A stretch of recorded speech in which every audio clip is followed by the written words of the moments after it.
आज से हम एजुकेशनल सीरीज़ में एक नया चैप्टर शुरू कर रहे हैं टाइप 1 डायबिटीज़ मैनेजमेंट के बारे में। तो आज के इस वीडियो में हम ये जानने की कोशिश करेंगे कि टाइप 1 डायबिटीज़ होती क्यों है और उसके इनिशियल सिम्टम्स क्या होते हैं। नमस्कार दोस्तों, मैं हूं लोकेंद्र तोमर और आप देख रहे हैं चैनल डायबेक्सी, जहां हम डायबिटीज़ मैनेजमेंट से रिलेटेड साइंटिफिक इन्फॉर्मेशन बड़ी सिंपल लैंग्वेज में शेयर करते हैं। डायबेक्सी डायबिटीज मैनेजमेंट के लिए फूड प्रोडक्ट्स बनाते हैं। डायबेक्सी के प्रोडक्ट्स आपको आसानी से ऑनलाइन अमेज़न, फ्लिपकार्ट समेत बहुत से वेबसाइट्स पर मिल जाते हैं। तो अब देर किस बात की, डायबेक्सी आटा आज ही ऑर्डर करें, फायदा जरूर होगा। टाइप 1 डायबिटीज़ को समझने से पहले हम कुछ वर्ड समझ लेते हैं, और वो वर्ड है, बड़ा इंपॉर्टेंट वर्ड है, वो है होम्योस्टेसिस। अगर आप गुड हेल्थ चाहते हैं तो होम्योस्टेसिस वर्ड को समझना बड़ा ही इंपॉर्टेंट है आपके लिए। होम्योस्टेसिस मतलब बॉडी के जो अंदर के जो फंक्शंस हैं उनको बैलेंस में रखना, बॉडी की जो कंडीशन है उसको बैलेंस में रखना। जैसे एक एग्जांपल आप ले लें, आपका बॉडी टेम्परेचर, हमारा बॉडी टेम्परेचर 37 डिग्री सेंटीग्रेड रहता है, और अगर मान लीजिए सर्दियाँ आ गई, अब बाहर का जो इन्वायरमेंट का टेम्परेचर है तो 4 डिग्री 5 डिग्री सेंटीग्रेड है, तो हमारी बॉडी शिवरिंग पैदा करती है, शिवरिंग से हीट जनरेट होती है और बॉडी टेम्परेचर मेंटेन करती है। ऐसे ही अगर मान लीजिए गर्मी आ गई तो बाहर का जो टेम्परेचर है वो तो 45 डिग्री सेंटीग्रेड चल रहा है, तो हमारी बॉडी स्वेटिंग करती है, पसीना आता है, हवा चलती है और स्किन को कूल करता है, ठंडा करता है और बॉडी टेम्परेचर डाउन करता है। क्योंकि हमारी लाइफ के लिए बॉडी टेम्परेचर को रेगुलेट करना बड़ा इंपॉर्टेंट है, तो 37 डिग्री मेंटेन करने के लिए बॉडी ये होम्योस्टेसिस मैकेनिज्म का सहारा लेती है। ऐसे ही मान लीजिए हम रनिंग कर रहे हैं तो हमारा हार्ट रेट बढ़ जाता है, हमारा रेट ऑफ रेस्पिरेशन बढ़ जाता है, लेकिन जब हम रात को सो रहे होते हैं तो हमारा हार्ट रेट स्लो हो जाता है और हमारा रेट ऑफ रेस्पिरेशन भी स्लो हो जाता है। तो ये भी होम्योस्टेसिस है। तो ये जो बॉडी है होम्योस्टेसिस मेंटेन करती है ताकि हमारी लाइफ जो है चलती रहे। तो होम्योस्टेसिस को आप एक तराजू के बैलेंस की तरह देख सकते हैं कि तराजू अगर बैलेंस है तो ठीक है, अगर तराजू डिसबैलेंस होगी तो गड़बड़ हो जाएगा। तो उस तराजू को बैलेंस करके चलने का काम जो है ये होम्योस्टेसिस है। और ये बैलेंसिंग करता कौन है? इस बैलेंसिंग में बड़ा इंपॉर्टेंट रोल है हार्मोन्स का। तो जो हार्मोन्स है ये हमारी बॉडी में होम्योस्टेसिस मेंटेन करने में काम आते हैं, और हमारी बॉडी के बहुत सारे फंक्शंस हैं, बहुत सारे काम हैं जिसको ये मॉनिटर करते हैं, रेगुलेट करते हैं। जैसे एक एग्जांपल हम ले लें कि हमारे ब्लड में कैल्शियम का लेवल मेंटेन होना है, तो दो हार्मोन हैं, एक तो पैराथायरॉयड हार्मोन और कैल्सिटोनिन हार्मोन। तो एक हार्मोन कैल्शियम बढ़ाता है और दूसरा कैल्शियम घटाता है, तो ये दोनों मिलके ब्लड में कैल्शियम का लेवल मेंटेन करते हैं। ऐसे ही कई बार हार्मोन 2 मिलके 3 मिलके एक काम भी करते हैं। जैसे कि आप समझ लीजिए कि ब्रेस्ट फीडिंग करानी है बच्चे को, मदर बच्चे को फीड कराना चाहती है और ब्रेस्ट मिल्क की ज़रूरत है, तो ब्रेस्ट मिल्क का जो प्रोडक्शन है उसमें ऑक्सीटोसिन हार्मोन और एस्ट्रोजन हार्मोन, 2 हार्मोन मिलके काम करते हैं। ऐसे ही हमारा ब्लड शुगर है, ब्लड शुगर को मेंटेन करने के लिए हमारे पास 2 हार्मोन हैं, एक है इंसुलिन हार्मोन और दूसरा है ग्लूकागॉन हार्मोन। इंसुलिन हार्मोन का काम है ब्लड शुगर लेवल को कम करता है, और ग्लूकागॉन का काम है कि वो ब्लड शुगर लेवल को बढ़ाता है। तो इंसुलिन और ग्लूकागॉन ये दोनों हार्मोन मिल के ब्लड शुगर लेवल को मैनेज करने की कोशिश करते हैं। ठीक है, तो बैलेंसिंग होम्योस्टेसिस के लिए हार्मोन्स यूज़फुल रहते हैं। तो अगर हमें हेल्दी रहना है तो होम्योस्टेसिस चाहिए, और होम्योस्टेसिस के लिए हमें हार्मोन्स चाहिए। और हार्मोन्स प्रोटीन के बने हुए भी होते हैं और हार्मोन्स फैट के बने हुए भी होते हैं। जैसे कि कोलेस्ट्रॉल हमारी बॉडी के जितने भी सेक्स हार्मोन्स हैं, जैसे मेल में टेस्टोस्टेरोन ले लीजिए, फीमेल में एस्ट्रोजन प्रोजेस्टेरोन ले लीजिए, ये सारे कोलेस्ट्रॉल के बने हुए होते हैं। तो फैट इंपॉर्टेंट है। और जो हम इंसुलिन और ग्लूकागॉन हार्मोन की बात कर रहे थे, ये प्रोटीन के बने हुए होते हैं। ठीक, अब एक और वर्ड समझते हैं, इम्यून सिस्टम, इम्यूनिटी। तो जो इम्यून सिस्टम है वो हमें प्रोटेक्शन देता है।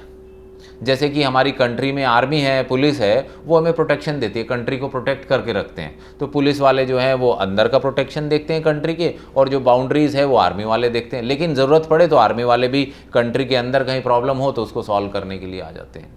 तो ऐसे ही हमारी बॉडी में WBC वाइट ब्लड सेल्स होती हैं, और इसके अलावा बी सेल्स और टी सेल्स, बोन मैरो से जो निकलती हैं वो बी सेल, और जो हमारी थाइमस ग्लैंड से निकलती हैं वो टी सेल्स। तो बी सेल, टी सेल और WBC ये कुछ आर्मी पुलिस वाले हैं जो हमारी प्रोटेक्शन करते हैं। तो फॉरेन ऑब्जेक्ट को पहचान के ये तुरंत गोली मार के ख़त्म कर देते हैं। तो पता कैसे चलेगा कि ये फॉरेन है और ये अपना कंट्री का है? तो वो यूनिफॉर्म से पता लगता है। भाई दूसरी कंट्री की अगर आर्मी है उसकी यूनिफॉर्म अलग है और हमारी कंट्री की यूनिफॉर्म अलग है, तो ऐसे हम डिफ्रेंशिएट कर पाएंगे कि ये हमारी कंट्री का आर्मी है और ये दूसरी कंट्री का आर्मी है। ऐसे ही हमारी बॉडी में जो सेल्स हैं वो प्रोटीन की बनी हुई होती हैं, तो प्रोटीन का जैकेट पहना होता है, प्रोटीन की ड्रेस पहनी होती है। ऐसे ही जो बाहर का बैक्टीरिया है उसने भी अपनी प्रोटीन की जैकेट पहनी होती है, लेकिन उसकी जैकेट हमारी जैकेट से नहीं मिलती। तो जो प्रोटीन की जो स्ट्रक्चर है उससे हमारी बॉडी ये पता लगाती है कि ये नॉन सेल्फ है, ये हमारा नहीं है, और ये सेल्फ है, ये हमारा है। ठीक है, तो जो नॉन सेल्फ अगर हमारी बॉडी में घुस जाता है तो हमारा इम्यून सिस्टम उसको गोली मार के ख़त्म कर देता है एकदम ऐसे। अब हम टाइप 1 डायबिटीज़ को समझने की कोशिश करते हैं। तो हमारे पेट के लेफ्ट हैंड साइड में एक ग्लैंड है जिसका नाम है पैनक्रियाज, और ये पैनक्रियाज इंसुलिन और ग्लूकागॉन दोनों हार्मोन बनाती है। तो जब हम इसको देखते हैं तो इसमें आइलैंड दिखाई देते हैं, छोटे छोटे स्पॉट दिखाई देते हैं। तो जैसे अगर आप धरती का स्ट्रक्चर देखेंगे तो उसमें आइलैंड दिखाई देते हैं, तो आइलैंड बड़े बड़े होते हैं, लेकिन जो छोटे छोटे आइलैंड होते हैं उनको आइलेट्स कहते हैं। तो ऐसे ही एक साइंटिस्ट था लैंगरहैंस, तो उसने आइलेट्स ये पैनक्रियाज के अंदर ढूंढे, इसलिए उनका नाम हो गया आइलेट्स ऑफ लैंगरहैंस। और ये आइलेट जो आइलैंड है, छोटे छोटे आइलैंड, इनमें दो टाइप की सेल होती हैं, एक अल्फा सेल और एक बीटा सेल। तो जो अल्फा सेल है वो ग्लूकागॉन हार्मोन बनाती है, जो बीटा सेल है वो इंसुलिन बनाती है। तो अल्फा और बीटा सेल दोनों मिलके अपने अपने हार्मोन बनाते हैं और ब्लड शुगर लेवल को मैनेज करने का काम करते हैं। अब कई बार क्या होता है, जो इम्यून सिस्टम है वो मिस्टेक कर जाता है, या तो जेनेटिकली जो हमारी जो बीटा सेल्स हैं वो ऐसी बनी कि जो इम्यून सिस्टम है हमारा वो कहता है कि ये मेरे वाला नहीं है, ये हमारी कंट्री का नहीं है, तो जाके उसको गोली मार देता है। ठीक है, तो हमारा इम्यून सिस्टम हमारी ही बीटा सेल्स को जाके ख़त्म करना शुरू कर देता है। तो जब बीटा सेल क्या है, तेज़ी से प्रोलिफरेट होते हैं, रीजनरेट होती हैं, रेप्लिकेट करती हैं। एक beta cell, 2 beta cell, 4 beta cell, 8 beta cell, ऐसे वो रेप्लिकेट होती रहती हैं, सेल डिवीज़न होता रहता है, और बच्चों में बड़ी स्पीड से होता है। और ये बीटा सेल का जो रेप्लिकेशन है, जैसे जैसे एज बढ़ती जाती है स्पीड स्लो हो जाती है, पर बच्चों में बड़ी स्पीड से हो रहा होता है। लेकिन समस्या क्या है कि इम्यून सिस्टम आया, उसने एक बीटा सेल को ख़त्म किया, अभी इसने तुरंत 2 बनाई, तो वो आके दोनों को फिर गोली मार देता है। तो ऐसे धीरे धीरे बीटा सेल की जो संख्या है वो रिड्यूस होने लगता है। इनिशियली आप ये लगा लीजिए कि हमारी बॉडी में अप्रॉक्सीमेटली 12 लाख के आसपास बीटा सेल्स होती हैं, और 12 लाख बीटा सेल्स वो हमारा इम्यून सिस्टम ख़त्म करना शुरू कर देते हैं, और धीरे धीरे हमारी जो बीटा सेल्स हैं वो ख़त्म होने लगती हैं, तो हमारी इंसुलिन प्रोडक्शन कैपेसिटी डाउन होने लगती है।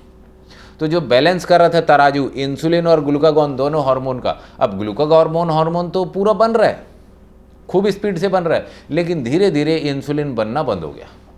और जब सारी बीटा सेल ख़त्म कर दी हमारे इम्यून सिस्टम ने, खुद ही सबको गोली मार दिया, तो अब क्या है, तराजू के 2 पलड़े में एक ही रह गया, दूसरा गायब हो गया। इंसुलिन गायब, खाली ग्लूकागॉन रह गया। अब इंसुलिन का काम था ब्लड शुगर लेवल को कम करना, और ग्लूकागॉन का काम था ब्लड शुगर लेवल को बढ़ाना। तो अब glucagon continuously blood sugar level बढ़ाता रहेगा, क्योंकि यही आता है इसको कम करना, तो इंसुलिन के पास है काम, वो उसको आता है।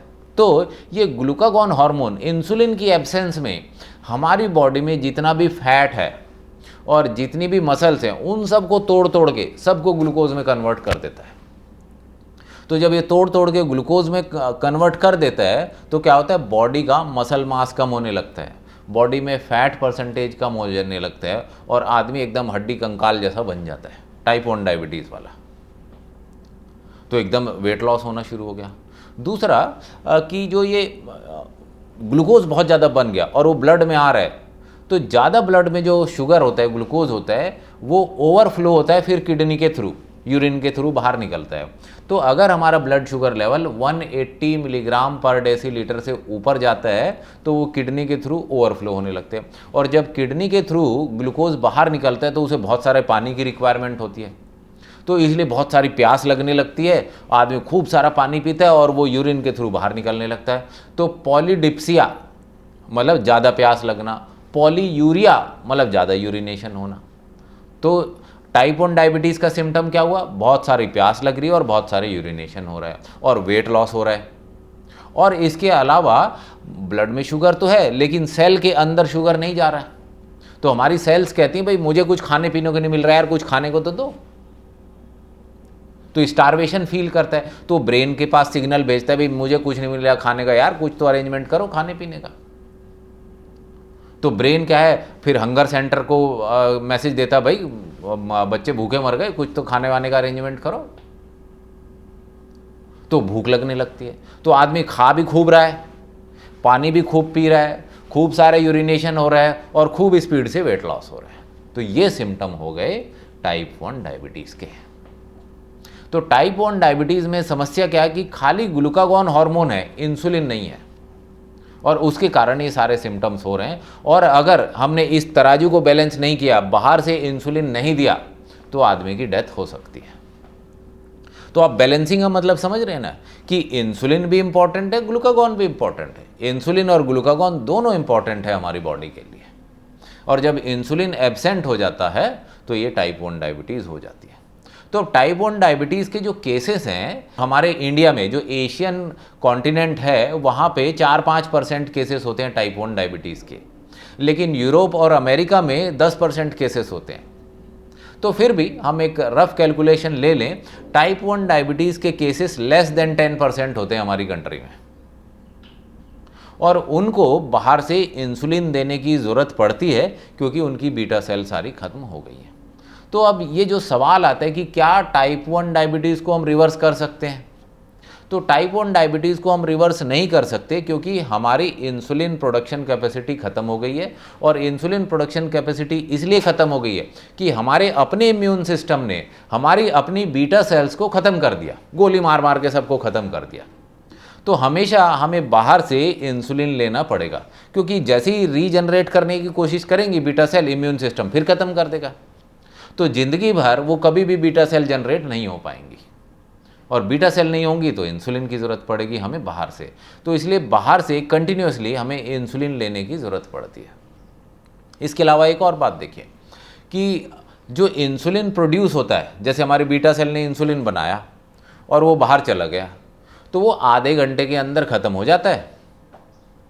ऐसा नहीं है कि इंसुलिन निकला, अपना काम करके घूम फिर के बॉडी में वापस आ गया, ऐसा नहीं होता। इंसुलिन बना, बॉडी से निकला, आधे घंटे के अंदर ख़त्म, फिर दूसरा इंसुलिन बना, आधे घंटे के अंदर ख़त्म, इंसुलिन बना, रिलीज़ हुआ, आधे घंटे के अंदर ख़त्म। तो इंसुलिन की लाइफ खाली आधे घंटे की है। तो आप सोचिए पैनक्रियाज के ऊपर कितना बर्डन रहता है कि कंटिन्यूसली इंसुलिन बनाना है बॉडी के सिस्टम को बैलेंस करने के लिए, लेकिन बीटा सेल है ही नहीं, इंसुलिन की रिक्वायरमेंट है पर वो बन नहीं रहा। तो इस कारण टाइप 1 डायबिटीज़ में प्रॉब्लम्स होती हैं, कॉम्प्लिकेशंस होती हैं। तो टाइप 1 डायबिटीज़ रिवर्स नहीं हो सकती क्योंकि बीटा सेल ख़त्म हो गई है, इंसुलिन नहीं बना पा रही है। और अगर हम इसको कंडीशन को ऐसे ही छोड़ दें बिना इंसुलिन के, तो डेथ हो सकती है, क्योंकि डिसबैलेंस हो गया। डिसबैलेंस, डिसईज वर्ड पे फोकस कीजिए, डिसबैलेंस, डिसईज, डिसीज हो गया टाइप 1 डायबिटीज़। तो टाइप 1 डायबिटीज़ को रिवर्स नहीं किया जा सकता है, लेकिन मैनेज किया जा सकता है। क्यों? क्योंकि अब इंसुलिन कम है, बाहर से आपने इंसुलिन लगाया तो बैलेंस हो गया, लेकिन अगर आपने ज़रूरत से ज़्यादा इंसुलिन लगा दिया तो फिर डिसबैलेंस हो गया, फिर गड़बड़ हो जाएगी। तो ये जो बैलेंसिंग है ये बहुत इंपॉर्टेंट है टाइप 1 डायबिटीज़ में, बैलेंसिंग करना सीखना है। इसके अलावा अगले वीडियो में हम ये जानने की कोशिश करेंगे कि जो हमने ये सिम्टम्स देखे टाइप 1 डायबिटीज़ के, क्या इसके अलावा कुछ लेबोरेटरी टेस्ट हो सकते हैं जिससे हम ये कंफर्म कर सकें कि ये टाइप 1 डायबिटीज़ है। तो अगले वीडियो में हम उन टेस्ट के बारे में जानेंगे जिससे ये कंफर्म किया जा सकता है कि ये टाइप 1 डायबिटीज़ है। डायबेक्सी से जुड़िए, कुछ ना कुछ फ़ायदा ज़रूर होगा आपका। Thank you.